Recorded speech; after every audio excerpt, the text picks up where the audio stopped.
2020, we started the podcast in episode 1. Episode 2, my family sold our family home, so we talked about the chapters in your life. Episode 3, I fell off the wagon. That was an interesting experience. Episode 4, unfortunately, Kobe Bryant passed away, and we talked about the Mamba mentality.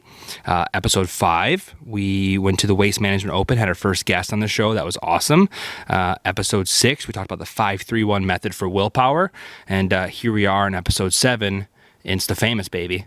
All the while recording multiple times, dogs barking, planes flying over, helicopters, birds, and we've struggled through it all, and here we are, episode 7. I'm glad that we made it, and we're going to keep it rolling. We've been busy, but just more and better content to come. So outside of posting these weekly, I really have tried to do my very best to cut down a lot of my own personal social media. It's not been the easiest thing to do, and I'm not saying I've successfully done it, but normally the only time I post anything is when I'm just kind of posting that the podcast is out. Basically, I've used my time away from my friends and family in Michigan to just upgrade myself, focus on, reading instead of watching TV or social media, things like that. 2020 is the rewiring of me and my upgrade. And something happened this week, or I should say this weekend in Sedona, Arizona. It's kind of like the most beautiful part of Arizona.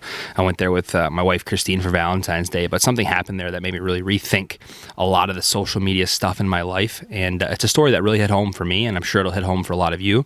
So we're definitely going to dive in and take a look at that. So in Sedona, basically, it's a 4-mile hike called the Devil's Bridge, and that's where me and my wife, we went for Valentine's Day. And it's about 2 miles up, 2 miles down. At the very, very top is a giant rock formation that forms what looks to be a bridge.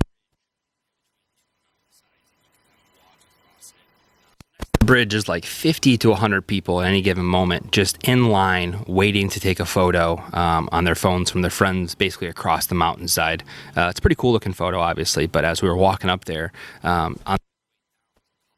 hearing what that guy said and just kind of tying it in with what I just said, it really had me thinking about what I was trying to capture the memory for. Was I capturing the memory for me, or was I capturing the memory for somebody else? And a lot of times I feel like we fall into the latter. So Christine and I made the decision when we got to the top to just sit and observe and take it all in. And we used our eyeballs instead of our iPhones. And we spent 10 to 15 minutes, ate a snack, and just kind of watched it. I took some photos of it, but nothing of like us walking across it. And then we walked on down, and I'd be lying if I said that we didn't take a bunch of other photos during the hike, and I'm sure we'll probably share those at some point, but it felt good just to take a scene in for once and not worry about when to post it. Am I going to get a lot of likes? Are people going to like the photo? And kind of just chase that high of what social media does. And we just hiked on down, and my body's very sore from it, to say the least. But it was a small victory in the war of social media. Social media in like its purest form is one of the greatest achievements in humankind. My mom and dad coming this week, and I spent the first 41 minutes awake, time that I was supposed to get up early to work on stuff, just going down a TikTok rabbit hole on my phone. And I just came to, all of a sudden I realized it had been chilling there doing nothing.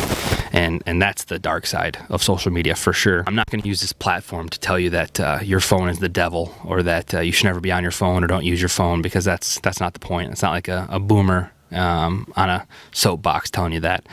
I'm just telling you to be super aware of your phone and how you're interacting with people around you.